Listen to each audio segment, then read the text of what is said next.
Hai teman-teman, saya Lulu Nike. Di video kali ini aku akan share ke teman-teman semua mengenai cerita kehamilan anak pertama, bagaimana proses lahirannya. Nah, kira-kira seperti apa ya? Semua ceritanya aku rangkum dalam cerita Bunda.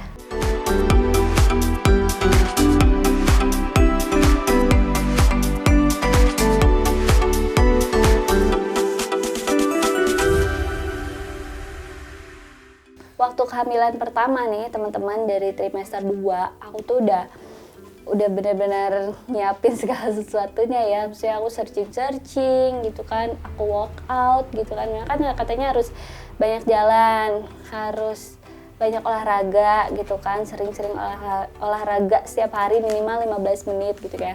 Aku tuh lakuin itu sebenarnya ya dari semester 2, trimester 2 tuh aku udah searching, bahkan karena lagi pandemi ya, nggak bisa senam hamil gitu kan, nggak bisa ikut senam hamil, jadi aku memutuskan untuk lihat-lihat YouTube gitu kan, senam hamil seperti apa, workout saat hamil tuh kayak gimana. Terus aku download, habis aku download ya aku terapin itu semua gitu kan dari trimester 2. Trimester 3 aku udah mulai sama workout, dan aku tuh bahkan sampai beli gym ball gitu kan, aku pakai gym ball tiap hari. Dan ketika itu tuh di minggu ke 36 ke 37 pokoknya ya, itu aku melahirkan gitu ya.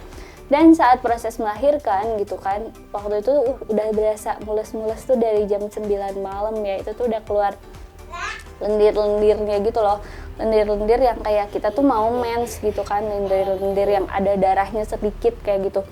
Terus aku ngerasa kok gak enak ya, terus mules-mules gitu, mulesnya tapi memang belum beraturan gitu kan, belum beraturan mules, terus nanti nggak lagi selang 2 jam gitu kan termules lagi, sampai akhirnya aku tuh benar-benar gak bisa tidur malam itu tuh, waktu itu hari apa ya, aku lupa, hari Senin ya, malam Selasa aku nggak bisa tidur semalaman, sampai akhirnya jam 3 pagi itu tuh aku berasa yang makin banyak gitu ya, lendirnya tuh keluar makin banyak, terus berasa mulesnya tuh makin sering gitu ya, makin sering. Jadi mulesnya tuh sampai dihitung gitu ya, aku sama suami aku tuh sampai ngitung gitu kan, kasar sampai 10 menit sekali gitu ya, 10 menit mules, nanti hilang lagi, 10 menit ada lagi gitu, sampai beraturan kayak gitu. Dan pas udah beraturan kayak gitu tuh aku ya udah, akhirnya suami aku memutusin langsung, ya udah yuk ke rumah sakit aja gitu.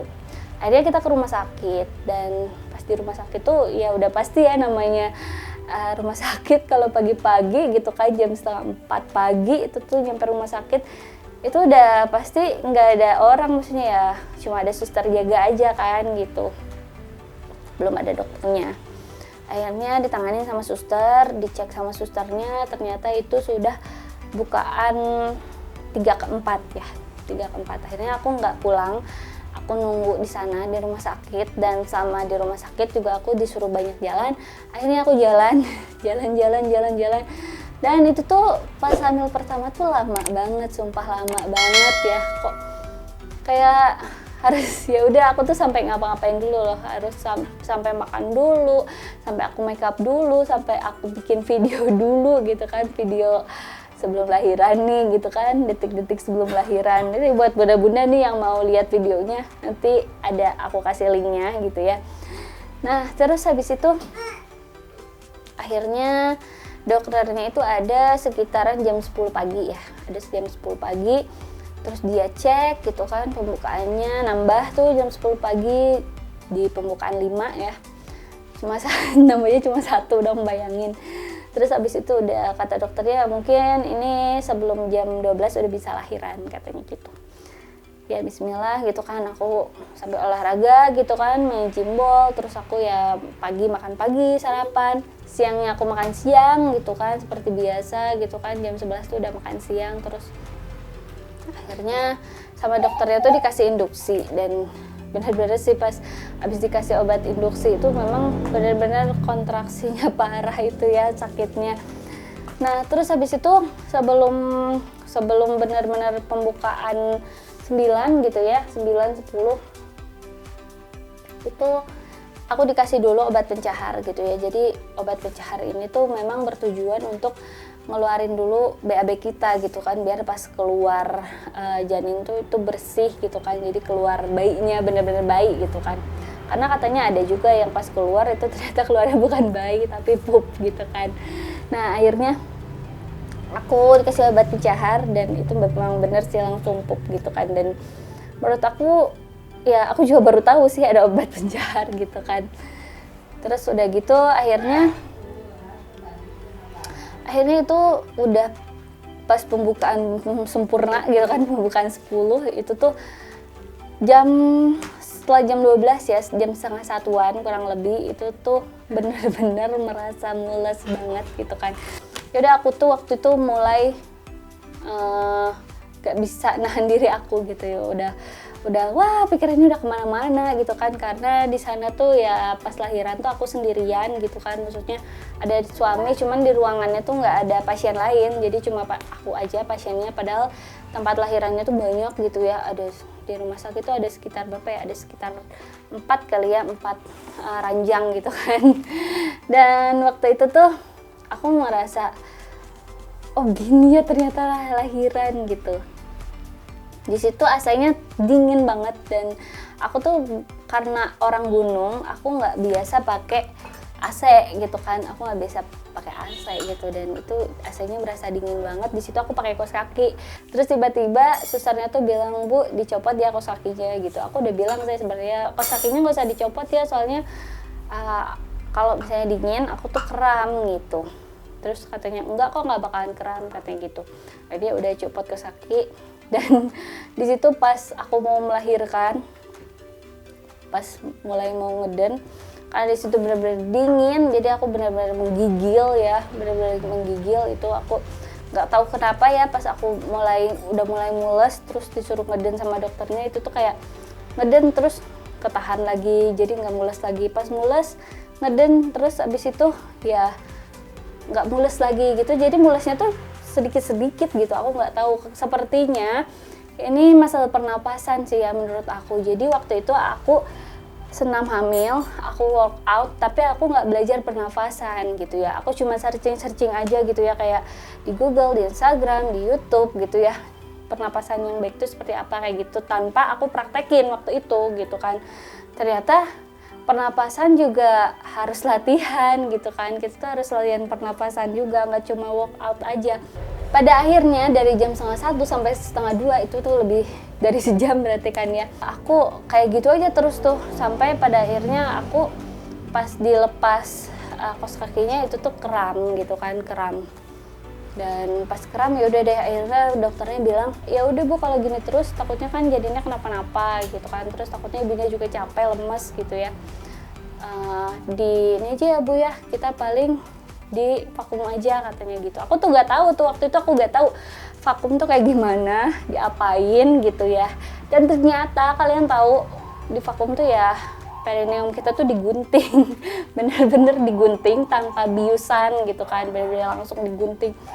Terus ya namanya, sebenarnya aku karena workout terus ya, tiap hari workout itu memang menambah tenaga kita ketika kita mau melahirkan gitu. Jadi tenaga aku walaupun sejam lebih ngeden gitu kan, tapi nggak lemes gitu, aku tetap kuat gitu kan, aku ngerasa tetap kuat. Dan saat itu pun aku tetap kuat, cuman karena pas abis buka kaos kaki terus nggak lama aku kram gitu kan, karena kedinginan ya itu aku nggak bisa lagi gitu kan. Pas kram tuh aku udah nggak bisa ngapa-ngapain deh kalau udah kram kaki gitu kan, karena itu benar-benar sakit kalau kram tuh kan, apalagi kalau kegerakin dikit itu sakit banget.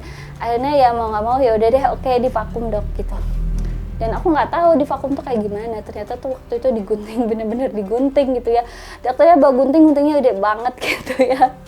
Aku ngeliat, oh ternyata digunting gitu. Pas digunting krek, wow gitu kan, langsung ya respect lah ya, aku juga ya langsung respect gitu kan. Aku teriak gitu kan, bener-bener sakit. Dan ternyata itu tuh waktu itu tuh digunting ya, digunting dulu di bagian perineumnya, baru divakum gitu ya. Jadi kita disedot gitu ya si bayinya tuh, ketika kita mules dibantu pakai alat gitu kan, dibantu pakai alat, dan alatnya itu membantu untuk menyedot kepala bayi biar cepat keluar gitu kan. Dan Sebetulnya sih pas di vakumnya nggak masalah, yang masalah itu masalah ketika diguntingnya. Itu tuh benar-benar rasanya seperti benar-benar kulit digunting ya, kayak udah gunting. Makanya ketika dari situ tuh ya aku mulai trauma juga sih, memang ya mulai trauma. Saat aku gunting-gunting gitu, gunting-gunting apa kayak daging-daging gitu tuh, atau sayat-sayat daging itu tuh memang ya rasanya kayak gitu, digunting tuh sakitnya. Nah setelah lahiran nih ya, setelah babynya lahir gitu kan, habis itu ya udah dibersihin gitu kan, terus akunya dijahit di bagian perineum yang digunting itu tuh dijahit, dan dijahitnya tuh banyak banget ya, aku nggak tahu berapa jahitan, mungkin kayak diobras itu ya, banyak banget jahitannya, dokternya juga nggak bilang, mungkin takut aku shock kali ya berapa jahitannya. Oke. Nah habis itu aku pikir tuh akan cepat penyembuhannya ya, ternyata untuk jahit perineum yang sebanyak itu juga butuh waktu gitu ya, jahitannya tuh butuh waktu untuk sembuh, dan sembuhnya tuh cukup lama. Dan pada saat itu aku mulai belajar nih dari kondisi ini gitu kan, kondisi ini, oh ternyata seperti ini ya gitu kan, ternyata pada saat kita hamil gitu kan, sampai pas lahiran gitu kan, pokoknya pas kita trimester 2 sampai trimester 3 mau lahiran, itu tuh yang kita lakukan tuh nggak cuma walk out, nggak cuma senam hamil, nggak cuma jalan pagi, tapi juga kita harus pelatih pernapasan kita dari situ gitu kan. Dan cara-cara kita melahirkan juga kita tuh harus belajar ternyata ya, pantesan sekarang tuh banyak banget gitu kan panduan-panduan atau bidan-bidan gitu kan yang membuka jasa mereka buat yoga kayak gitu kan, pas buat nanti ibu-ibu lahirannya kayak gimana gitu kan. Dan itu tuh memang menurut aku menstimulasi kita banget biar kita tuh pas lahiran tuh nyaman gitu, karena nggak cuman tenaga aja tapi pernafasan juga harus diatur seperti apa bagusnya. Nah itu dia bunda-bunda cerita aku ya, mudah-mudahan ini jadi pengalaman berharga juga ya, cerita berharga buat bunda-bunda yang bakalan melahirkan ya, biar melahirkannya tuh nyaman, biar melahirkannya tuh cuman tiup-tiup aja terus langsung keluar gitu kan, biar melahirkannya tuh langsung tanpa robekan gitu ya. Jadi yang pertama bunda-bunda memang harus senam, walk out, dan juga latihan pernapasan, itu yang paling penting. Itu dia bunda-bunda share dari aku ya, mudah-mudahan pengalaman aku ini bisa bermanfaat buat bunda-bunda di luar sana, apalagi buat bunda-bunda yang mau melahirkan. Kalau bunda mau tanya-tanya langsung tulis di kolom komentar. Dan bunda-bunda jangan lupa like, komen, dan subscribe. Sampai jumpa, semoga bermanfaat.